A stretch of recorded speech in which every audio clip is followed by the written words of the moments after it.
capítulo tercero del Santo Padre se refiere al anuncio de la salvación y menciona algunos aspectos que ofrecen mucho material para la reflexión espiritual. En primer lugar, señala uno de los aspectos que a mí me parecen quizás más interesantes de este documento del Santo Padre.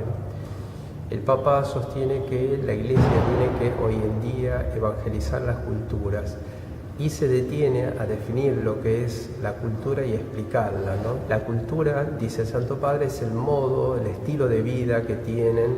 los habitantes de un país, de una determinada región, cómo se relacionan entre sí y también cómo se vinculan con Dios. Y lo que sabemos nosotros es que existen diferentes culturas en el mundo. La Iglesia, cuando ha salido a misionar, ha tenido en cuenta el modo de ser de los hombres, los ha respetado y por eso, cuando se ha inculturado la prédica del Evangelio, ha generado distintos modos de vivir, de entender la fe y de entender modo de ser cristiano. Esto es importante en la actualidad porque en esta sociedad globalizada en la cual vivimos, si bien nosotros tenemos la facilidad de llegar a puntos muy distantes de una manera muy rápida y tener acceso mediante los medios de comunicación, podemos tener un amigo en China con el cual nos comuniquemos a través de Skype. Sin embargo, a pesar de eso, también otro de los elementos propios de la cultura postmoderna es que se han acentuado las características culturales de cada región que permanece fiel a su identidad cultural. En este sentido, la Iglesia tiene que tener un profundo respeto por la cultura y las comunidades eclesiales, entender que cuando uno va a evangelizar a otro país, en un contexto cultural distinto, tiene que tener la inteligencia, la sabiduría de distinguir lo esencial de lo accidental, de su mensaje, de su propuesta, para repensar la misma en una situación cultural distinta. Creo que expresa de parte de la Iglesia la conciencia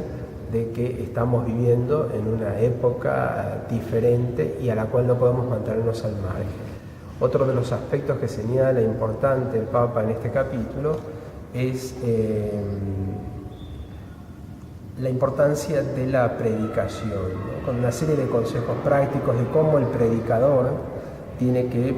preparar su homilía, primero sabiendo que está hablando no de sí mismo, sino de Dios, y que tiene que comenzar por hablar con Dios, que tiene que comenzar con la oración,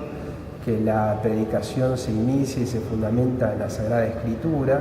y que debe ser una predicación que tengan claro que su objetivo es mover los corazones de los hombres y mujeres para llevarlos a Dios, por lo tanto usando prudencialmente de elementos de la pedagogía o del conocimiento teológico en función de ese objetivo. Estas reflexiones del Papa, si bien se aplican de manera directa para nosotros los sacerdotes, deberíamos también tomarla en un sentido más amplio para todos los laicos y toda la Iglesia en general, la cual tiene también la responsabilidad de la misión. Salir a predicar supone, como dice el Santo Padre, primero un encuentro personal con Dios, hablar de lo que llevamos en el corazón, hablar a partir de lo que hemos